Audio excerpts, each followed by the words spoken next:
So, for those of you who don't know, I'm Kristen. I'm a psychologist. I've been a psychologist for the past decade, and I specialize in health psychology.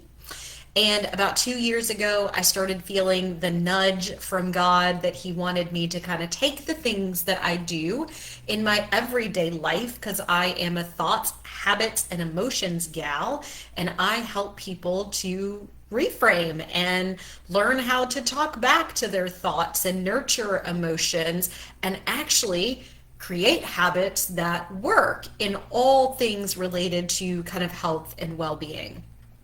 So I felt like God wanted me to take that and bring it out to more people, and I wasn't quite sure what that looked like. And then I really got a strong calling earlier, well, now last year, 2025, to start a coaching business. And so I did.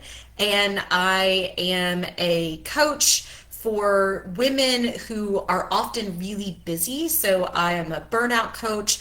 I generally work with people who are working or in kind of that squeeze of life where things are just overwhelming as you're trying to balance work and families or career, or maybe there's other things in life transitions that you have going on. So I wanted to share a thought because I found out that today is National Quitters Day, which I've never heard of before, surprisingly. I've always kind of heard this general rule of thumb, but that by the middle of February, 80% of people have quit on their goal that they set for the new year. And it actually seems like that comes a lot earlier because National Quitters Day is the second Friday in January. So that is today, January 9th of 2026. And how I learned about this was from people who were posting about not quitting on their goal. So people who were actually sticking with the goal that they set for 2026, which is awesome. And I appreciate and want to applaud people who are still in the trenches, doing the thing, working on their goal and making progress. I also wanted to send a message to anybody that is struggling with their goal, because that's what I help people with, is how do you set goals that actually work in your life? And more than the goal itself, how do you change your habits and the mindset or the thoughts that you say about yourself, about the situation, or the emotions that show up and you react, and learning how to respond? I help people with thoughts, emotions, and habits to actually change their life, and to do that in a way that helps you manage all the things that life has going on so that you can find rest in a busy world. And with that, I hope that people stress and worry less, and they sleep better, and that they're living well. You are doing things that nurture you in mind, body, and spirit. So here are some thoughts that I have around the idea of National Quitters Day and around the idea of goals that you might set. So, number one, my mantra is learn to rest, not quit. Goals are aspirational. By their very nature, you set a goal because it is something that you are not currently doing. Because if you were, you wouldn't need a goal around it. You're just doing what you do. But because they're aspirational, they're at least one step better than where we are today. They're aspirational, but they are not commandments. You have probably heard, but it is hard to embody this in the way that we live our life, that it's about progress, not perfection. Perfection is literally a word that I think only exists in the dictionary. I don't know a single situation that I can think of where things are perfect. And so we know intellectually that perfection doesn't exist. But we live our life under the expectation that it should. And here's what I mean. Let's say that you set a goal around exercise. And you know that life doesn't have to be perfect and that you're working on making consistent progress. But what happens on the day that the kids are sick, you have a bunch of appointments, you didn't sleep last night, life got lifey and things got derailed and you did not exercise like you had said. Or one that more people relate to is probably that you've chosen to eat differently and maybe you want to lose weight or you're trying to follow a particular type of eating style or diet. And then you have a day and life goes off rails, or you're spending time socializing and the diet like flies out the window for that day. And in that moment, you feel upset, frustrated, guilty, or maybe what happens is you start to feel hopeless and the thoughts start rolling around in your brain like, I can't ever do it. It's never going to work. There's something wrong with me. And then you choose in that moment to believe these thoughts with the feeling that you're having, which is that you're feeling disappointed. You're feeling upset with yourself. And you choose that as somehow true. And then tomorrow, it's like, I've already gone off the rails. There's nothing I can do, right? And so it's not just today. It leads and blends into tomorrow and the next week and the next month. And this is how we get into the second January and February or the middle of February, and people are no longer working toward their goals. Because intellectually, you know that life is not perfect and that progress is the thing that we're working toward. But in your actual life, in the moments when it's hard, you buy in and believe the lie that somehow you've done it wrong and you've messed it up and you can't do it. And then one derailment becomes no longer working toward that goal, or a series of derailments become no longer working toward that goal.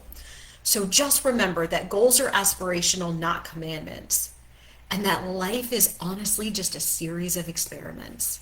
It is simply choices, and you get to make that choice every day. Every day you get to make a choice. And where I see a lot of people truly struggle when it comes to their goals is that they set goals that are aspirational, but do not honor where they are today. So you want to think about, there's kind of two ways to think about goals. Think about long term as like the destination. So if you're taking a journey, let's do a road trip and you're going to drive toward a journey that you're on. There's a journey that's far away.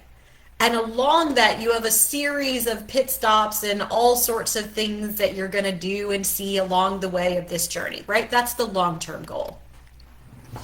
But that each day is your pit stop. Each day is the road that you're taking and what you're going to explore and what's going to get you to that long-term journey. What happens is that people tend to set goals that are more like the final destination, this aspiration that we have down the road. And goals are more likely to succeed when they are realistic. And you know this doesn't surprise you. And I'm going to encourage you that if you're struggling to stick with the goal that you may have set, it is likely that it is honestly not realistic enough for you. You've probably heard of something called SMART goals. I want to set a goal that's specific, so clear and simple. I can answer with a yes or a no if I'm on track. Measurable helps me be accountable. Action oriented, it's something that I'm going to do that's different, so it's a choice that I'm making. It is realistic and it's time bound. And the two parts of that are most important is that it's specific, simple and clear, and that it's realistic in your life. And only you get to answer that question. And often what happens is that when people think about a realistic goal, it is doable. But it's often more like 10 steps from where you are. So it's not like you can't get there, but it's more like the end destination. And so it feels realistic because you know that is something that you can achieve eventually. But it's too far from where you are today. So when I say realistic, this is how I want you to think about it. Is this something that I can do in my life this week? Do I have the time, effort, energy, and the capability? Do I currently have the skill to do it? And skill, when I say that, I don't mean to imply Again, let's say your goal is to exercise and you want to exercise 5 times a week. That's consistent with the guidelines, right? And that's your target. You might have the skill to exercise, okay? So that's not what I mean. But if right now it's really intermittent, like I go to the gym once a week perhaps, or I do some walking in my neighborhood, all exercise. But 5 times a week may not be a skill that you have if you're only doing it intermittently and maybe it's like 1 time a week. So it's doable, but it's several steps to getting to that point. So scale back, come back to, is it realistic? So ask yourself, can I honestly, am I willing and able? Willing, meaning that it meets my effort, energy, and skills, and I'm able because I have the time and the capability to do it. So come back and set a realistic target, because I would much rather you have a tiny goal that you can succeed at than a big goal that you just feel like you crash and burn. Remember, I'm a burnout coach, so crashing and burning is the thing that I help people get out of. And too often we set goals that set us up to crash and burn. And that goals not met is not a failure. It's a lesson learned. Remember, life is a series of experiments, and you live out the theory. The goal that you set is theoretical until you live it in your actual life. You live out the theory, the theoretical, day by day. It's just a series of choices and a series of experiments, and each one is an opportunity to learn something new about yourself, about what's important to you, why it matters, and how to set it up to be more realistic. And along the way, the goal is that you're going to learn the types of skills that help you talk back to the crappy thoughts that show up and get in your way, that you learn to nurture the emotions that you have with kindness, and that you do the thing enough that it starts to feel easy and become a habit, and then one step better. And we do that enough until it's easy, becomes a habit, and then one step better.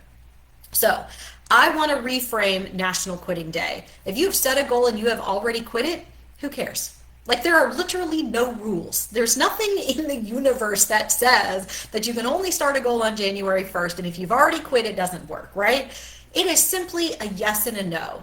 Am I continuing toward the destination, or am I choosing something else, right? So if you have a goal that is important to you, I'm going to encourage you to think about how to make that goal more realistic and how to make it workable in your life, and to learn to rest. When life gets lifey and you get derailed, that is just the universe telling you that maybe it's time to pump the brakes. It's time to get some rest. It's time to take care of yourself and regroup, because it is a lesson learned, that it is aspirational and not a commandment. And it is just a series of experiments that you get to choose over and over again until you find the things that actually work for you. So there's no National Quitters Day. Let's move on from that. Let's just keep working on our goals, but in a way that honors who we are today. And if at any point you need help with this, send me a message. I'm always happy to chat through the idea of how to set a realistic goal for you. So what's your goal for 2026? Tell me in the chat.